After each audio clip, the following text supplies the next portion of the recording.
Tuhan tidak memandang seberapa kita, sebanyaknya kita di tempat ini, tapi Dia memandang hati kita dan ketulusan hati kita untuk datang kepada Tuhan Yesus Kristus. Dan firman Tuhan berkata, 2-3 orang berkumpul di dalam namaku, Dia ada dan Dia hadir di tempat ini. Yuk, kita sama-sama kita mau menyembah Tuhan, kita mau memuji Tuhan, kita mau meninggikan nama Tuhan, kita mau masuk dalam hadirat Tuhan. Siapkan hatimu, siapkan pikiranmu, dan serahkan seluruh permasalahan dan pergumulanmu di dalam tangan Tuhan Yesus Kristus yang luar biasa. Mari kita kasih satu pujian, karena Tuhan berikan kita kemenangan akan terjadi dalam hidup kita. Kemenangan itu akan terjadi di tempat ini bagi setiap anak-anak Tuhan, sekarang dan sampai selama-lamanya. Terima kasih Tuhan.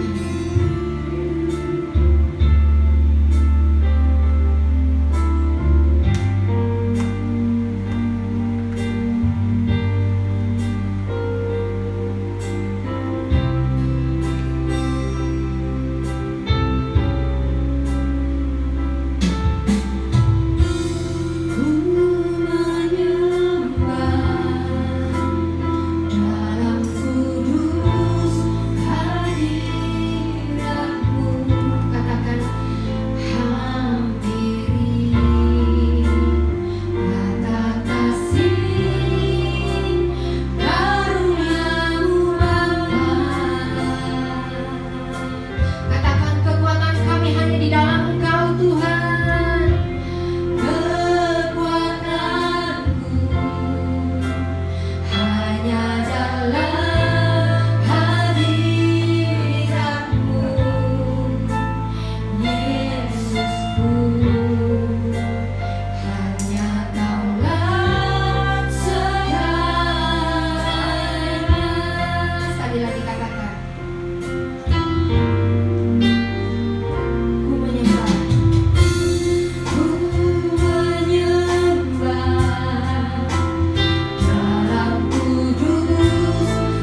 Berikanlah kami pada hari ini makanan kami yang secukupnya, dan ampunilah kami akan segala kesalahan kami, sama seperti kami juga mengampuni orang yang bersalah kepada kami. Dan jangan membawa kami ke dalam pencobaan, tetapi lepaskanlah kami daripada hal yang jahat, karena Engkaulah yang punya kerajaan dan kuasa dan kemuliaan sampai selama-lamanya. Terima kasih Tuhan Yesus, kami ucap syukur buat hari ini. Biarlah ibadah ini menyenangkan hatimu. Seberapapun kami hadir Tuhan Yesus, kami yakin percaya Engkau juga turut hadir tengah-tengah kami. Oleh karena itu Tuhan Yesus, dari awal pertengahan ibadah ini kami serahkan dalam tangan kasih Tuhan, dan kami tabiskan di dalam satu nama, yaitu Tuhan Yesus Kristus. Kita semua yang percaya katakan amin.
biarlah setiap firman yang kami dengarkan, firman yang hadir dalam kehidupan kami, itu dapat memberkati kami, bahkan menuntun dalam kehidupan kami. Kiranya Tuhan terus nyatakan kasih-Mu buat kami. Biarlah sepanjang hari ini dan hari-hari ke depan kami menyenangkan hati. Terima kasih Bapak yang baik. Engkau urapi hamba-Mu, biarlah setiap kata kalimat yang tertutur melewati bibir mulut hamba-Mu adalah benar-benar firman dari Engkau, dan sembunyikan hamba-Mu di balik salib-Mu. Terima kasih Tuhan, mengucap syukur buat hari ini, dan kami siap mendengarkan firman. Kita semua yang siap mendengarkan firman katakan amin. Shalom. Shalom. Kita langsung saja buka di dalam 2 Korintus 2 ayat 5 sampai 11. Kita akan membacanya secara bergantian, ya. Karena kaum prianya sedikit, jadi sebelah sini sama sebelah sini, ya. Kanan dan kiri kita bergantian. Untuk yang pertama, yaitu sebelah kiri saya, ya, kita akan membaca sebelah kiri saya. Untuk ayat yang kelima, ya, ayat ke-6 sebelah sini, terus kemudian ayat yang ke-11 kita bersamaan. Oke, 2, 3, saya bacakan dulu. Harus diampuni orang yang bersalah. 1, 2, 3. Tetapi jika ada orang yang menyebabkan kesedihan, maka bukan hatiku yang disedihkannya, melainkan hati kamu sekalian, atau sekurang-kurangnya, supaya jangan aku melebih-lebihkan hati beberapa orang di antara kamu. Ayat 6. Bagi orang yang demikian, sudahlah cukup teguran dari sebagian besar dari kamu. Ayat 7. Sehingga kamu sebaliknya harus mengampuni dan menghibur dia, supaya ia jangan binasa oleh kesedihan yang terlampau berat. Sebab aku menasihatkan kamu supaya kamu sungguh-sungguh mengasihi dia. Sebab justru itulah maksudnya aku menulis surat kepada kamu, yaitu untuk menguji kamu apakah kamu taat dalam segala sesuatu. Sebab barang siapa yang mengampuni salahnya, aku mengampuninya juga. Sebab jika aku mengampuni, salahnya ada yang harus kuampuni. Maka hal itu berbuat dari ampun daripada Kristus. Kita baca bersama-sama. 2, 3. Supaya iblis jangan beroleh keuntungan atas kita, sebab kita tahu apa maksudnya. Ini adalah ayat bacaan kita pada pagi ini, ya. Hari ini saya akan mencoba untuk khotbah, ya, eksposisi daripada surat 2 Korintus 2 ayat 5 sampai 11. Jika kita lihat di dalam surat 2 Korintus adalah surat yang ditulis oleh Rasul Paulus. Penekanan yang penting atau terpenting dalam 2 Korintus 2 ayat 5 sampai 11 ini, yaitu mengampuni kesalahan orang, terutama yang menyebabkan yang namanya kesedihan, ya. Agar iblis di situ di ayat yang ke-11 tidak mengambil keuntungan dari hal tersebut, dari kesedihan tersebut. Nah, ini adalah inti daripada 2 Korintus 2 ayat 5 sampai 11, yaitu di mana di sini menekankan bahwa mengampuni kesalahan orang. Dan kalau kita lihat dari kalau kita tidak mengampuni, maka orang tersebut akan mengalami kesedihan, dan kesedihan ini akan dimanfaatkan oleh iblis. Begitu kira-kira. Maka itu jangan sampai orang itu sedih. Maka itu adalah kita harus mengampuni, supaya kesedihan tersebut tidak dimanfaatkan oleh iblis. Nah, bentuk dari surat ini adalah surat nasihat. Paling menonjol pada ayat yang ke-8 di situ. Paulus menganjurkan jemaat di Korintus untuk mengampuni dan saling mengasihi. Kita lihat. Sebab itu aku menasehatkan kamu supaya kamu sungguh-sungguh mengasihi dia. Jadi surat ini adalah surat nasihat. Untuk apa? Untuk mengampuni. Sebab itu ayat 8, aku menasihatkan kamu supaya kamu sungguh-sungguh mengasihi dia. Kalau kita lihat di ayat yang ke-7, sehingga kamu sebaliknya harus mengampuni dan menghibur dia.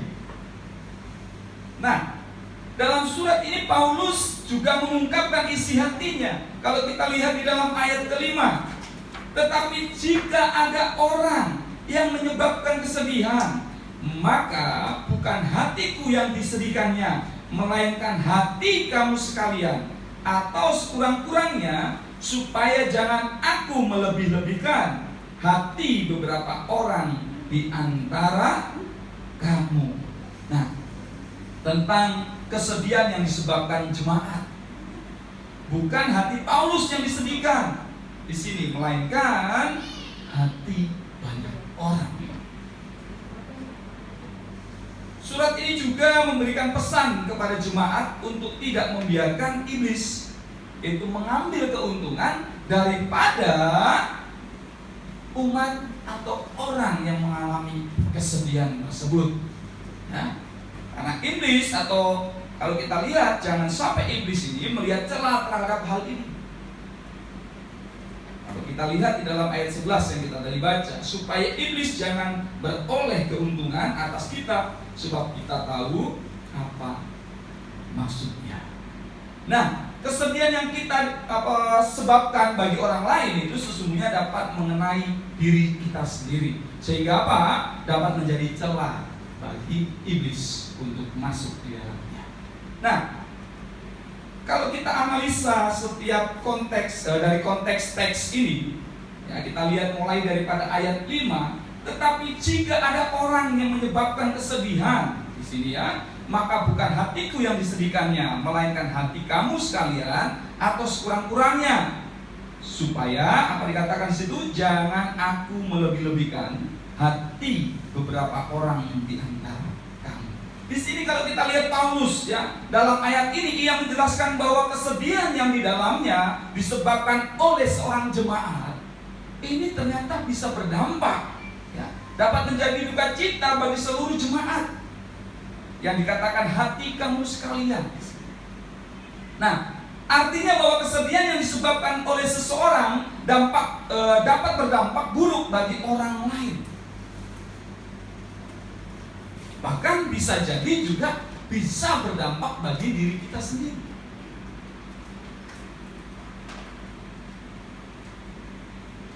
Paulus telah menaruh belas kasihan terhadap orang ini.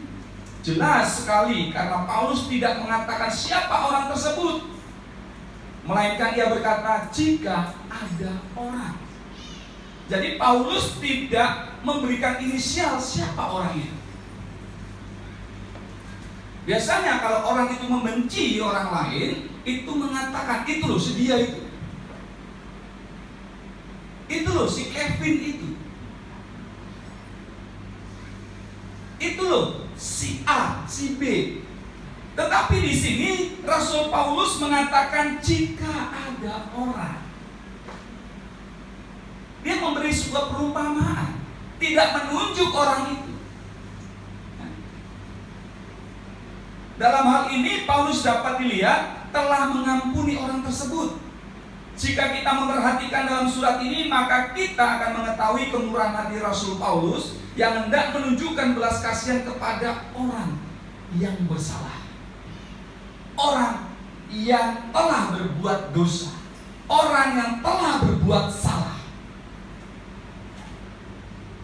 Di ayat yang ke-6 di situ, bagi orang yang demikian cukuplah sudah hukuman oleh sebagian besar dari kamu. Dalam menghadapi seseorang yang bersalah, Paulus itu mengajarkan kepada pemimpin-pemimpin gereja agar apa? Bertindak untuk mendisiplinkan orang itu dengan menegurnya sebagai saudara. Artinya di bawah 4 mata kita lihat di dalam Matius 18. Matius 18 ayatnya yang ke-15. Kita baca.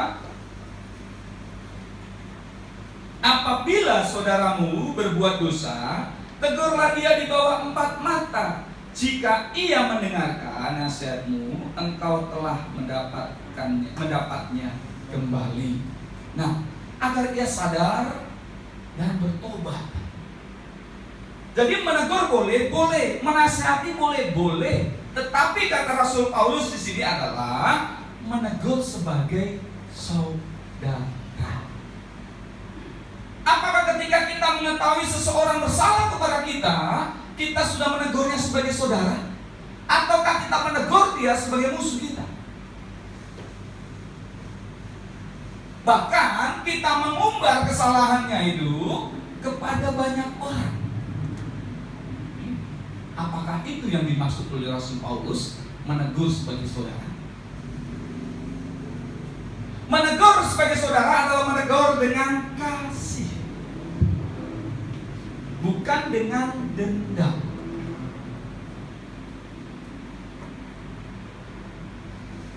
Mereka harus mengampuni dan menghibur orang itu supaya ia merasa diterima kembali dalam komunitas orang percaya dan tidak terus dikuasai oleh perasaan bersalahnya. Sebenarnya kalau orang bersalah, tidak harus kita hakimi pun. Kalau dia bersalah dan ketahuan, sebenarnya kesalahan itu sendiri yang sudah menghakimi diri. Apalagi dia orang percaya, ada Roh Kudus di dalamnya. Tentunya kesalahan yang ada dalam dirinya itu, tanpa kita tegur sendiri, Roh Kudus sudah menegurnya. Dengan apa? Dengan cara apa? Ya dengan cara Roh Kudus mengingatkan bahwa engkau itu bersalah. Coba saya tanya di sini, kalau berbuat dosa atau berbuat salah, adakah di antara kita yang tidak pernah merasa diri kita bersalah? Atau saya balik, di antara kita ketika kita merasa bersalah, berbuat dosa, siapa yang seringkali merasa dirinya bersalah ketika berbuat dosa atau salah? Angkat tangan. Oh, enggak semuanya, cuma 1, 2, 3. Oh, baru ditunjuk ini, baru diri semuanya. Artinya jika kalian, kita semuanya, Bapak, Ibu, Saudara semuanya tidak pernah merasakan ketika kita salah, tidak ada yang menegur diri kita dalam diri kita ini, aduh aku salah ini. Hati-hati, berarti apa? Roh Kudus tidak tinggal di dalam diri kita. Gampang tuh deteksinya. Kalau kita berbuat salah, berbuat dosa, terus kemudian aku salah, aku minta ampun, itu justru bersyukur. Karena apa? Roh Kudus masih tinggal di dalam diri kita. Nah, dalam kehidupan bergereja pasti tentu ya ada anggota jemaat yang berbuat salah. Terdapat jemaat yang demikian. Marilah kita mempraktekkan kasih dan pengampunan. Mau nggak kira-kira? Marilah kita ya menegur dengan kasih, dengan lemah lembut. Terus kemudian apa? Mengampuni mereka yang bersalah dan menghibur mereka yang lemah dan terpuruk agar mereka apa? Dipulihkan dan diterima kembali dalam komunitas dan bangkit dari keterpurukannya. Seringkali ini kalau di jemaat ini sih tidak ya, jemaat lain juga bukan jemaat gereja, jemaat apa itu kan? Ketika melihat seseorang yang bersalah, yang ada apa? Mengumbarnya, menceritakannya, tidak memanggilnya, tidak menegurnya dengan kasih, tidak menegurnya sebagai saudara, malah justru apa? Mengumbar kesalahannya. Apakah itu cerminan daripada pengikut Kristus? Harusnya tidak seperti itu. Tapi Pak Pendeta, saya sudah menegurnya nih, saya sudah panggil dia, saya sudah panggil, saya ingatkan dia nggak mau bertobat Pak Pendeta. Maka itu ya saya sebarin aja. Maka itu kejelekannya saya umbar saja. Apakah demikian? Diperbolehkan? Ya tidak juga. Maka itu kita harus mengampuni. Waduh susah Pak Pendeta, itu uang ratusan juta. Waduh, susah itu, perkaranya adalah perkara bukan sepele di harta. Ya jangan diubah, tetapi yuk kita datang kepada apa? Yang berwajib. Kalau sampai memang benar-benar itu adalah sudah tidak bisa lagi, ya, adakan tambahan. Kita mengasihi dia, iya. Tetapi kasih itu juga tidak konyol, ya. Kalau memang kita atau Tuhan berbicara kepada kita, ya sudah lupakan. Berarti kita harus melupakan.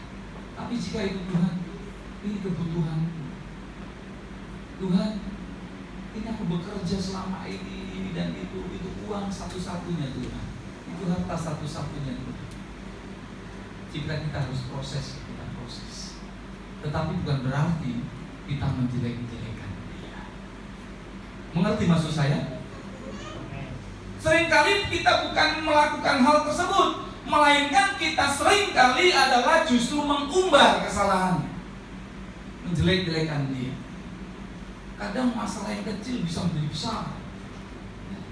Karena firman Tuhan juga katakan, dari mulut yang satu itu bisa keluar apa? Kutuk, dan juga bisa keluar berkah. Nah, kita mau mengeluarkan apa ini dari mulut kita ini? Kalau dulu memang mulut, ya, senjata itu mulut gitu, ya. Makanya orang bisa dipenjara, orang bisa pukul orang bisa dibunuh dan lain-lain karena mulutnya yang tidak bisa dijaga. Seperti itu. Sekarang bukan mulut, ada tambah satu lagi, itu jari jemari. Gitu, ya. Maka kita juga harus jaga jari kita. Ya, pasang status, terus jelekin orang di situ. Nah, nanti kalau ada yang mengadukan, ada yang merasa dihina, ada orang yang merasa jelekan, maksudnya itu nanti bisa undang-undang ITE. Lumayan, ya, 5-6 tahun, ya. Nah, seperti itu. Nah, maka itu kita juga harus gunakan jari jemari kita dengan baik. Nah, dalam ayat 6 ini Paulus lebih bersikap lemah lembut terhadap orang itu. Paulus menerima untuk tidak memberatkan hukuman orang yang bersalah, dan jemaat harus menerima orang tersebut di dalam persekutuan dan melupakan setiap kesalahan yang diperbuatnya. Nah, ini luar biasa, ya. Kita diminta untuk apa? Melupakan kesalahan orang tersebut, mengampuni. Memang bukan hal yang mudah, ya. Waduh, Pak Pendeta, dia itu yang rebut istri saya, masa saya mengampuni dia? Waduh, Pak Pendeta, dia yang rebut pacar saya, masa saya harus ampuni dia? Pak Pendeta, dia itu bawa kabur uang saya, masakan saya harus mengampuni? Ampuni dia, terima dia, ya, terima. Bahkan kita berdoa, kita doakan. Kalau memang itu berkat kita, pasti tidak akan kabur. Percaya? Kami punya pengalaman itu. Tidak salah 8 atau sampai 8, 9, 10 tahun kami beli rumah, itu bukan jadi hak milik kami. Benar, iya benar. Tapi datang, karena suratnya kami nggak pegang. Giliran terakhir kami urus, ternyata itu sudah namanya sudah bukan nama saya, nama orang. Luar biasa, ya. Tapi puji Tuhan, beberapa bulan yang lalu rumah itu tetap jadi milik saya. Kalau berkat tak kemana katanya, gitu kan. Jadi intinya adalah kita berserah. Berserah itu beda dengan pasrah. Kalau pasrah itu tidak ada yang diserahin, ya sudah, hopeless. Tapi kalau berserah itu ada sosok yang lebih kita pandang lebih tinggi daripada kita untuk memikul beban kita. Kuserahkan. Nah, itu berserah. Kita berserah kepada siapa? Kepada Tuhan. Kalau soal seperti ini. Di depan saya ini banyak mahasiswa-mahasiswi STT. Harusnya kalian itu yang ada di sini.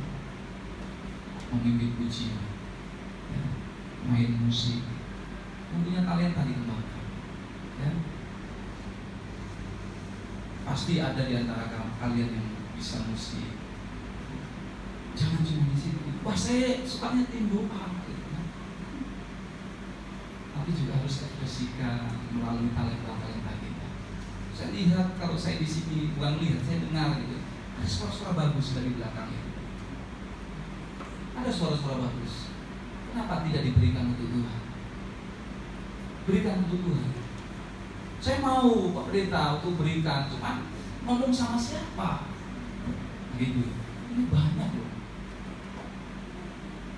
Banyak yang termasuk. Gereja cuma segini. STT-nya banyak ini, tapi nggak ada yang di atas ini. Saya juga sedih ya, sedih karena kalian itu kuliah melayani itu untuk apa? Ya untuk melayani. Melayani siapa? Melayani jemaat dan juga terlebih lagi melayani Tuhan. Ya, jadi berikan talenta. Amin. Yang punya suara bagus, berikan talenta suara untuk Tuhan. Yang bisa main musik, berikan talenta. Kalau nggak itu, beranikan diri. Saya mau dong menjadi singer di sini. Nggak usah banyak-banyak singer sini di luar itu. Karena saya dengar suara-suara, saya perhatikan juga. Ini sudah coba hitung diri kita. Sudah berapa bulan kan saya di sini? Apakah saya sudah ambil bagian dalam melayani? Terus pikir-pikir, aku dulu mau sekolah Alkitab itu untuk apa? Begitu ya, untuk melayani. Nah, di sini saat ini apa pelayanan apa yang bisa saya ambil? Kalau kalian punya talenta khotbah, harusnya berdiri di sini juga, kan begitu ya? Nah, tapi berikan yang terbaik untuk Tuhan melalui yang tulus melayani. Amin. Ya. Saya rindu bulan-bulan ke depan kalian harus ada di sini. Nanti Ibu Rita bilang sama Ibu Pendeta ya. Kalau nggak gitu saya sendiri yang bilang sama Ibu Pendeta. Ini kan direkam juga. Ibu Pendeta, lihat saya kan gitu kan. Lihat anak-anak ini. Kita harus juga memperdayakan mereka dengan positif tentunya ya. Mendayagunakan untuk pelayanan karena mereka memang studi pelayanan, gitu ya? Kok lemes sekali? Yang amin malah yang di sini ya. Yang ditunjuk padahal yang sana ya, yang sekolah Alkitab, gitu ya. Nah, terus kemudian di ayat yang ke-7, sehingga kamu sebaliknya harus mengampuni dan menghibur dia supaya ia jangan binasa oleh kesedihan yang terlampau berat. Jadi orang yang bersalah itu harus dihibur. Jika orang yang bersalah itu tidak dihibur, dia akan terkungkung, terpenjara oleh kesalahannya sendiri, oleh kesedihannya sendiri, maka orang tersebut itu akan semakin terpuruk kondisinya. Pernah sedih? Pernah sedih? Oh. Oh, Pak Yuki gak pernah sedih, senyum terus. Nah, jadi kalau kita sedih, nggak ada yang menghibur, terus kita pikirkan yang namanya kesalahan terus itu, akhirnya yang terjadi apa? Kesalahan itu seolah semakin besar. Dan kemudian apa yang terjadi? Kesalahan itulah yang akan menguasai hidup kita. Semakin terpuruklah orang tersebut, maka itu tidak salah orang bisa bunuh diri. Nah, oleh karena itu kalau ada orang yang bersalah, jangan kita tuding lagi. Kita apa? Doakan dia, kita hibur dia. Oleh karenanya di ayat yang ke-7 itu dikatakan, sehingga kamu sebaliknya harus mengampuni dan menghibur dia supaya ia jangan binasa oleh kesedihannya. Paulus di sini mengetahui orang yang bersalah, dan jika orang itu mendapat penghakiman dari orang-orang sekitarnya, Bukan hanya perasaan bersalah yang akan ia rasakan, melainkan rasa sedih yang terlampau berat. Paulus mengetahui bahwa orang yang dihukum akan dengan mudah mendapat tekanan yang berat dan ia tidak mampu memikul beban. Kalau dia berdosa, dia sudah berdosa, harusnya kita tidak hakimi, melainkan kita rangkul dia, kita perlu peluk dia. Kalau itu dosanya terhadap kita, kita ampuni dia. Ini pengampunan ini, ya, memang hal yang sangat susah. Tetapi ini firman Tuhan yang mengajarkan kita untuk mengampuni.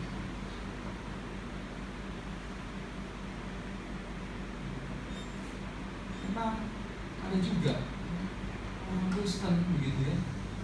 Kalau sekali sih nggak apa-apa ya kita ampuni, tapi besok lagi gitu lagi, besok lagi berbuat lagi, sebentar dengan orang ini, besok dengan orang sana, putar gitu, terus balik lagi ke sini. Dan yang lucunya, yang dibohongin nggak sadar-sadar begitu ya. Nah ini juga bingung juga ya. Tapi ada juga orang percaya yang masih sukanya berbuat dosa, menipu kanan kiri.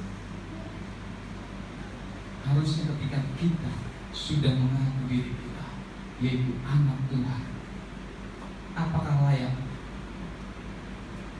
kita itu disebut anak Tuhan jika perilaku kita seperti demikian?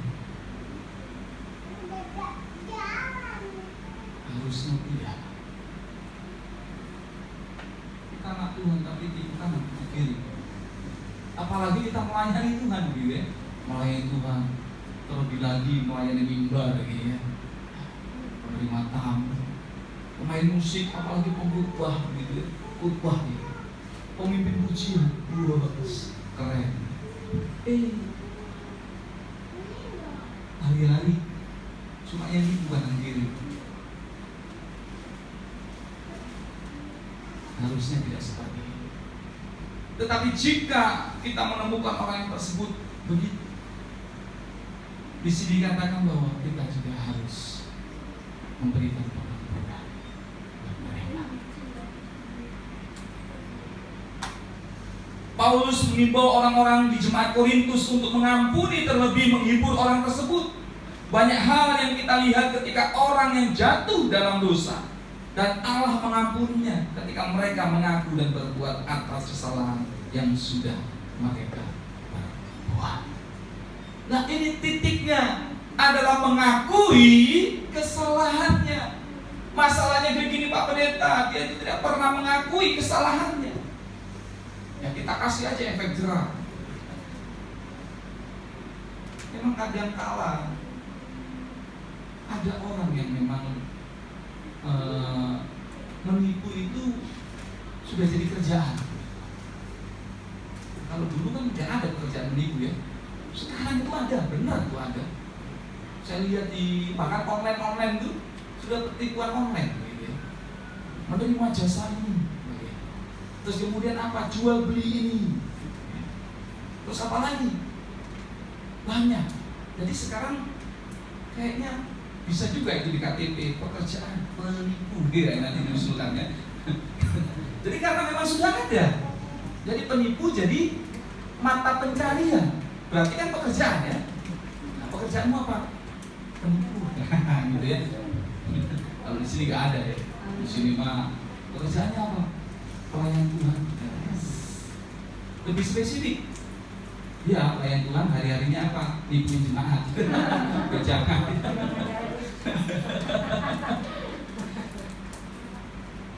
Harusnya kita itu hidup kita itu seluruhnya kita serahkan kepada Tuhan. Ya? Kalau hidup kita serahkan kepada Tuhan, ya, apa yang kita harus lakukan? Ya, apa seluruh hidup yang kita lakukan harus bercermin kepada Tuhan. Terlebih lagi kita ngakunya anak Tuhan. Nah, saya lanjutkan di ayat 8. Sebab itu aku menasihatkan kamu supaya kamu sungguh-sungguh mengasihi dia, Mengasihi dia itu siapa? Orang yang bersalah yang mengakui kesalahannya. Seperti Allah mengampuni orang yang berdosa yang mau mengaku kepadanya bahwa dia sudah berbuat dosa. Ini hal yang terpenting. Kalau ada orang yang bersalah sudah mengakui kesalahan pada diri kita, terus kita tidak mengampuni, kebangetan kita ini. Allah kita aja mau mengampuni. Ampuni dia. Terlebih lagi itu adalah anak kita, saudara kita. Masa seorang anak bapak, saya sudah berbuat dosa, saya sudah mengaku bapak saya sesalah. Ya, tetap saya tidak akan mengampuni kamu selama-lamanya sampai seumur hidupmu. Ngeri banget kayak sinetron. Harusnya kita tidak seperti itu. Kita ampuni, kita perlu kita doakan. Supaya apa? Seperti yang dilakukan Rasul Paulus atau dinasihatkan oleh Rasul Paulus, supaya orang itu tidak terpuruk atas kesalahannya, yang akhirnya membuat kesedihan yang mendalam.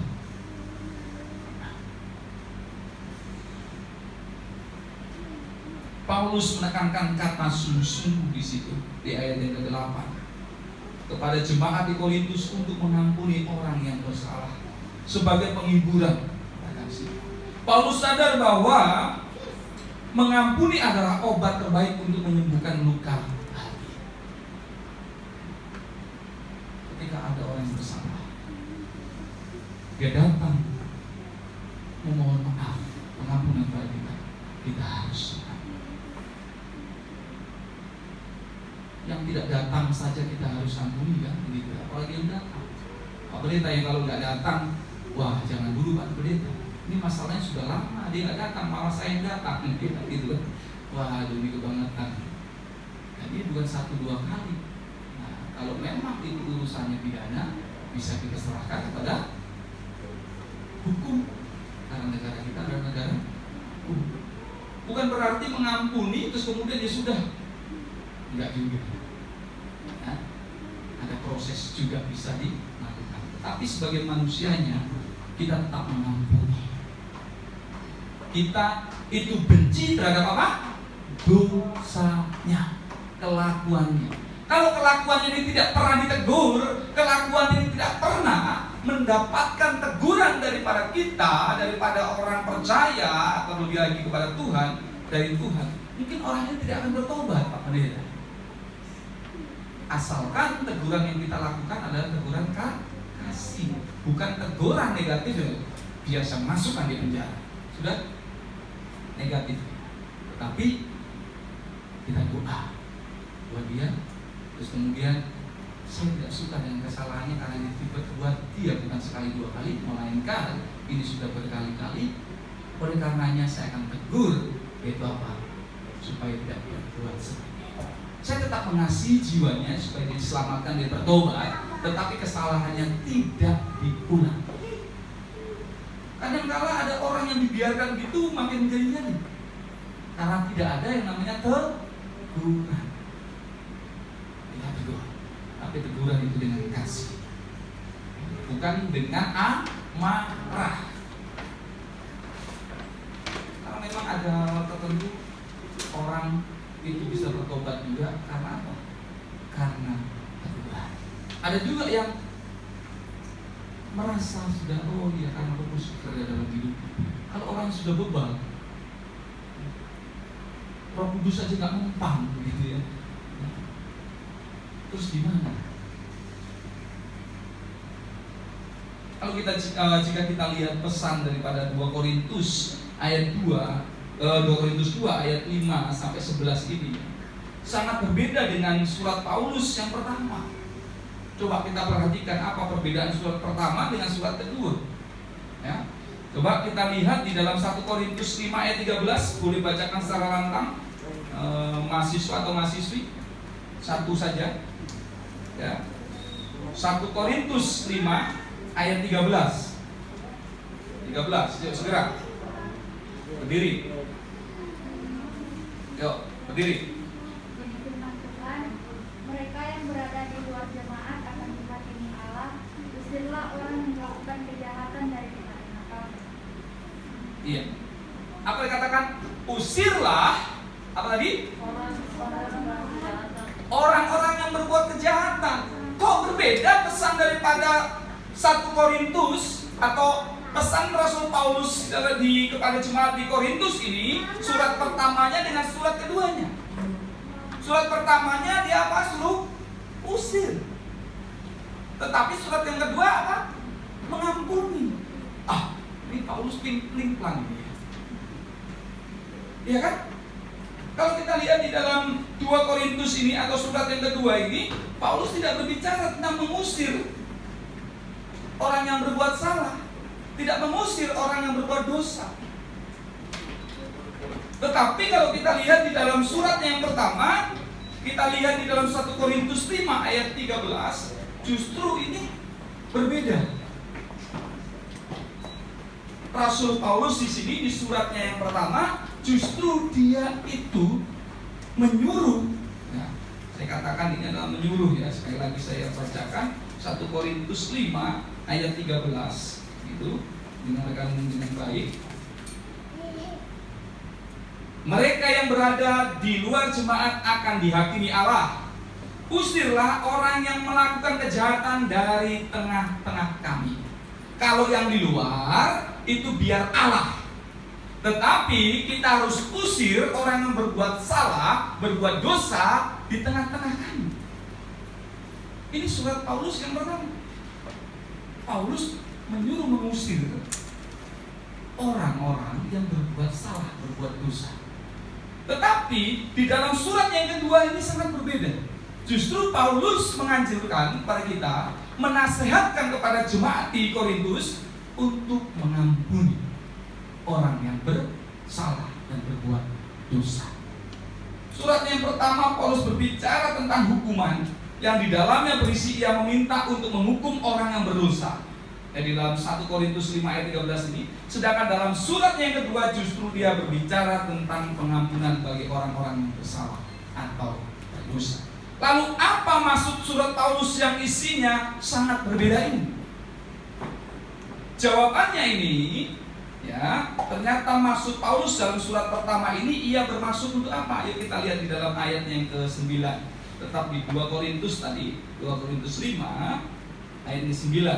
Sebab justru itulah maksudnya aku menulis surat kepada kamu, yaitu untuk menguji kamu, apakah kamu taat dalam segala sesuatu.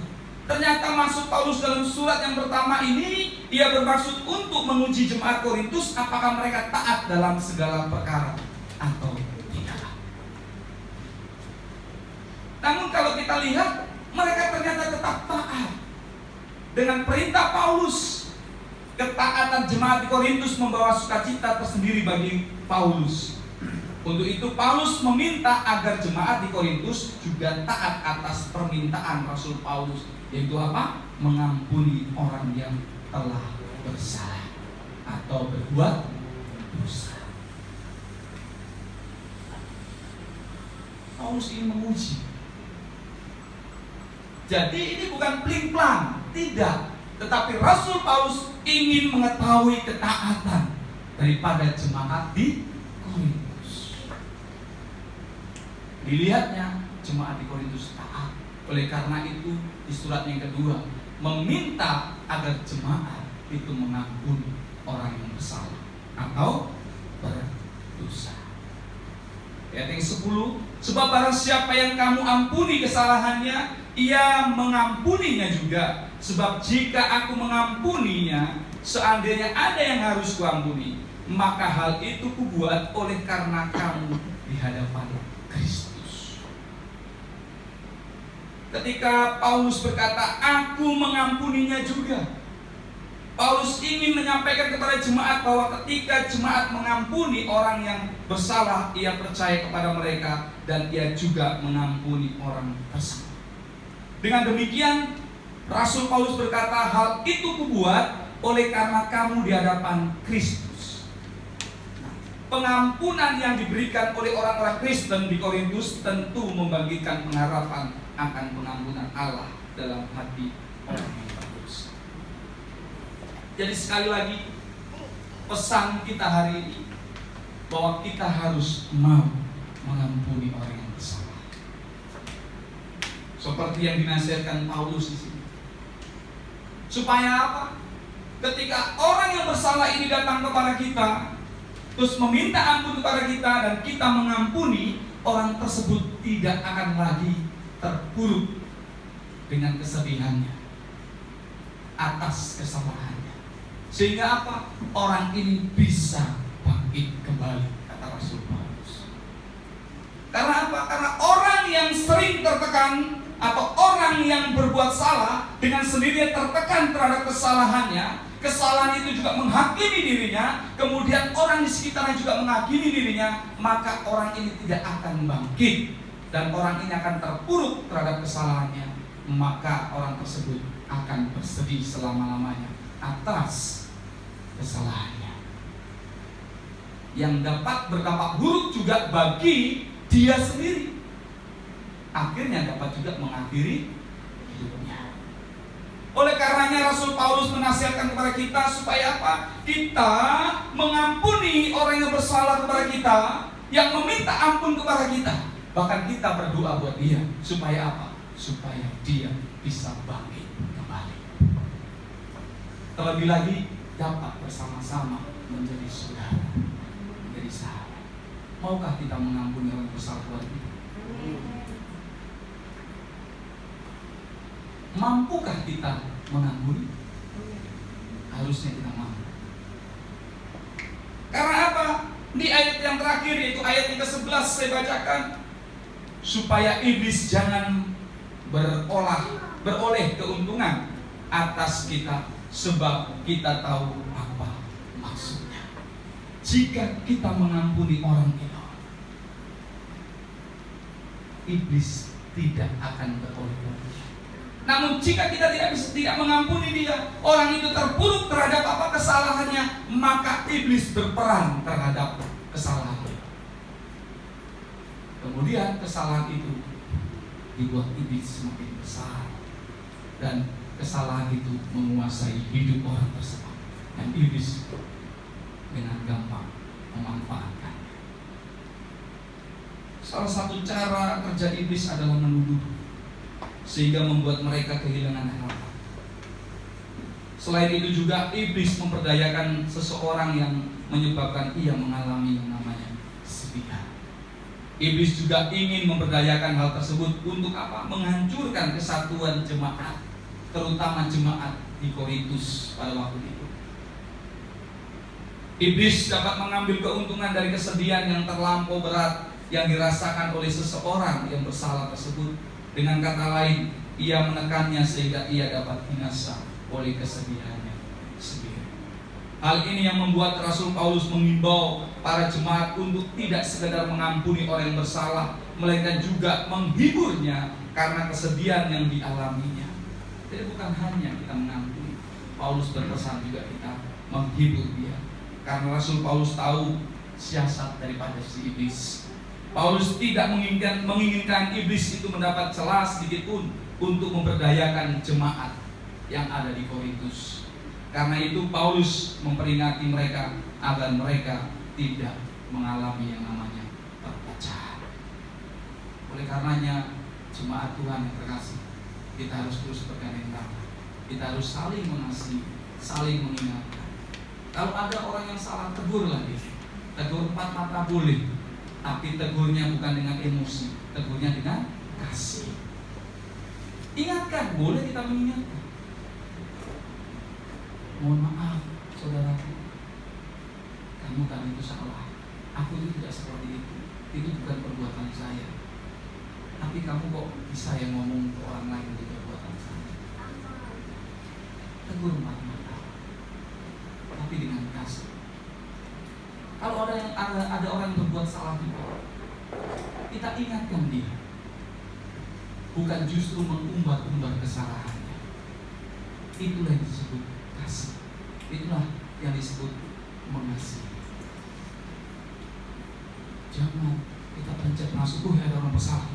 Oh dia ini, waduh gak benar, langsung pegang handphone, pencet ini langsung disebar. Wah, seluruh dunia tahu kesalahan. Harusnya tidak seperti itu. sebagai penutup khotbah saya hari ini, dalam kehidupan berjemaat terkadang kita itu diperhadapkan dengan yang namanya banyak masalah. Baik itu kita sebagai pelayan, baik itu kita sebagai pekerja, kita sebagai bos, kita sebagai mahasiswa. Tentunya kita juga diperhadapkan dengan yang namanya masalah. Baik itu dengan orang-orang di sekitar kita atau dengan pimpinan kita. Namun pesan daripada Rasul Paulus hari ini adalah mengampuni setiap orang yang bersalah. Itu hal yang pertama. Hal yang kedua adalah setiap rekan atau anggota jemaat yang mengalami kesedihan, yang mengalami beban berat, mengalami yang namanya masalah, kita sebagai rekan harus menghiburnya agar jemaat tersebut tidak diperdayakan oleh iblis melalui kesedihan. Jadi justru jangan diledek kalau ada orang yang sedih, tapi kita ampuni. Yang ketiga, kita lihat tadi bahwa berbohong, berbuat dosa itu tidak baik. Maka justru tadi ketika saya sampaikan, jangan sampai itu jadi pekerjaan. Terlebih lagi kita orang percaya, pekerjaan kita apa? Menipu, pelayanan sebagai kedok, tapi hari-hari menipu orang. Rasul Paulus juga sampaikan kepada kita harus menjadi jemaat Tuhan yang melakukan firman Tuhan. Dan yang terakhir adalah iblis senantiasa mencari celah untuk memperdaya kita. Iblis ingin memanfaatkan setiap masalah kecil yang dibuatnya untuk menimbulkan masalah lebih besar lagi dalam kehidupan kita. Yang tadinya masalah kecil, dia bisa manipulasi masalah tersebut menjadi besar dalam hidup kita ketika kita menghakimi kesalahan orang, dan orang itu akan menjadi terpuruk. Maka itu masalah tersebut akan menjadi besar dalam kehidupannya, dan masalah itu akan membuatnya binasa. Oleh karena itu, dari pesan Paulus ini, kita harus saling mengasihi. Jangan sampai kita mau terpecah belah. Amin. Terima kasih Tuhan Yesus, kami ucap syukur buat hari ini melalui firman-Mu, supaya kami satu dengan yang lainnya mau mengasihi. Kami satu dengan yang lainnya mengampuni. Ketika kami melihat saudara kami yang datang kepada kami untuk meminta pengampunan atas kesalahannya kepada kami, harusnya kami juga mau mengampuni, karena Engkau terlebih dulu mengampuni setiap dosa-dosa kami. Ajari kami Tuhan Yesus untuk peka akan perbuatan yang salah, akan perbuatan yang hina, akan perbuatan yang dapat merugikan orang lain. Oleh karenanya Tuhan Yesus, biarlah tindakan kami, baik melalui ucapan maupun melalui perbuatan kami, itu menyukakan, menyenangkan hati. Terima kasih Tuhan Yesus, kami ucap syukur buat firman-Mu hari ini, dan biarlah firman ini menjadi berkat buat banyak orang. Saat ini secara khusus kami mau berdoa buat jemaat Tuhan yang ada di tempat ini. Di dalam nama Tuhan Yesus Kristus, bagi jemaat yang mengalami masalah hidupnya, taruhkan tangan-Mu di dalam dada. Saya mau berdoa buat jemaat di tempat ini. Di dalam nama Tuhan Yesus Kristus, segala perkara-Mu sudah Tuhan tanggung. Segala masalahmu sudah Tuhan beri jalan keluar. Oleh karenanya jangan engkau khawatir terhadap setiap masalahmu. Percayalah, masalahmu sudah Tuhan beri jalan keluar. Bahkan Tuhan sudah selesaikan di dalam nama Tuhan Yesus Kristus. Saat ini juga saya mau berdoa buat jemaat yang sakit. Apapun sakitmu, saya tidak tahu, Tuhan yang tahu. Tapi saat ini, biarlah melalui hamba-Mu ini Tuhan sebagai perantara mau berdoa bagi yang sakit, atau bagi orang tua yang sakit, saudara yang sakit. Saat ini taruh juga tangan-Mu di dalam dada-Mu. Baik engkau mau mendoakan orang lain maupun engkau mau mendoakan dirimu sendiri. Saat ini saya mau berdoa buat jemaat. nama Tuhan Yesus Kristus. Tuhan Yesus, saat ini Engkau tahu setiap jemaatmu yang mengalami sakit. Di dalam nama Tuhan Yesus Kristus, apapun sakit penyakitnya Tuhan, saat ini juga, hai Engkau sakit penyakit, keluar dari tubuh, keluar dari tubuh jemaat di tempat ini. Di dalam nama Tuhan Yesus Kristus. Dan jemaat Tuhan yang terkasih, percayalah bahwa Allah sudah menyembuhkanmu. Di dalam nama Tuhan Yesus Kristus. Terima kasih Tuhan Yesus yang baik. Engkau sudah menyembuhkan jemaatmu. Dan engkau jemaat terima dengan iman bahwa engkau sudah sembuh dalam nama Tuhan Yesus Kristus. Terima kasih Bapak yang baik. Terima kasih Tuhan. Bapak yang baik. Usai sudah hamba-Mu berbicara, tapi kami percaya Roh Kudus, Engkau terus bekerja dalam setiap hati, setiap jemaat. Dan biarlah firman terus bertumbuh subur dalam setiap pribadi, atas pribadi kami. Terima kasih Bapak yang baik. Terima kasih. Ampuni hamba-Mu ketika hamba-Mu mencuri kemuliaan. Ampuni hamba-Mu ketika hamba-Mu salah berucap. Tapi lebih daripada itu Tuhan Yesus, hamba-Mu hanya sebagai alat-Mu untuk memberitakan kebenaran firman-Mu. Di dalam nama Tuhan Yesus Kristus, jemaat Tuhan yang diberkati katakan amin.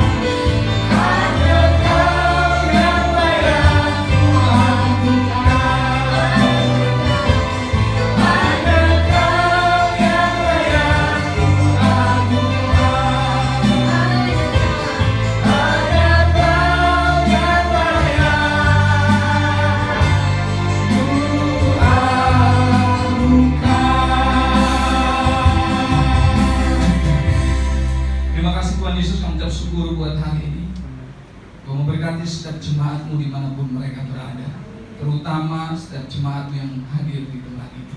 Berkat melimpah atas kehidupannya. Bagi mereka yang sakit Engkau sudah sembuhkan, mereka yang mengalami letih disebabkan berat, Engkau sudah berikan jalan keluar bagi setiap mereka. Kami juga berdoa Tuhan Yesus buat umat-Mu yang dalam bulan-bulan ini ulang tahun, Engkau berikan nikmat-Mu, tambah usia, tambah juga berkat-berkat melimpah atas kehidupan mereka. Kami juga berdoa buat gereja-Mu di tempat ini. Setiap apapun yang dibutuhkan oleh gereja-Mu ini, dan setiap apapun yang direncanakan oleh gereja-Mu tempat ini, Engkau berdaulat atasnya. Di dalam nama Tuhan Yesus Kristus. Kami juga berdoa buat Ibu Gembala. Kiranya Tuhan memberkati Ibu Lida Tarore, dimanapun hamba-Mu berada dalam pelayanannya, dalam apapun yang dilakukannya, buat berhasil dan kemuliaan-Mu dipermuliakan. Terima kasih Tuhan Yesus, kami ucap syukur buat hari ini, buat setiap pelayan-pelayan-Mu juga yang sudah ambil bagian, Engkau juga memberkatinya. Terima kasih Tuhan, terima kasih. Dan saat ini jemaat Tuhan yang terkasih, angkat kedua tangan sebagai kerinduan untuk menerima berkat anugerah dari Bapa kita itu Tuhan Yesus Kristus. Terima dengan iman setiap ucapan dalam nama Tuhan Yesus Kristus. Diberkatilah engkau keluar masuk rumahmu. Diberkatilah engkau dalam setiap usahamu. Apapun yang dikerjakan oleh tanganmu dibuat berhasil. Kemanapun kakimu melangkah, Tuhan selalu sertai. Anak-anak cucumu tidak akan satu pun dibiarkan meminta-minta, karena Tuhan sudah sediakan bagi mereka semuanya. Nah, saat ini jemaat Tuhan yang terkasih, pulanglah dalam damai sejahtera Allah. Kasih karunia Tuhan Yesus Kristus menyertai kita sekalian. Semua yang percaya katakan amin.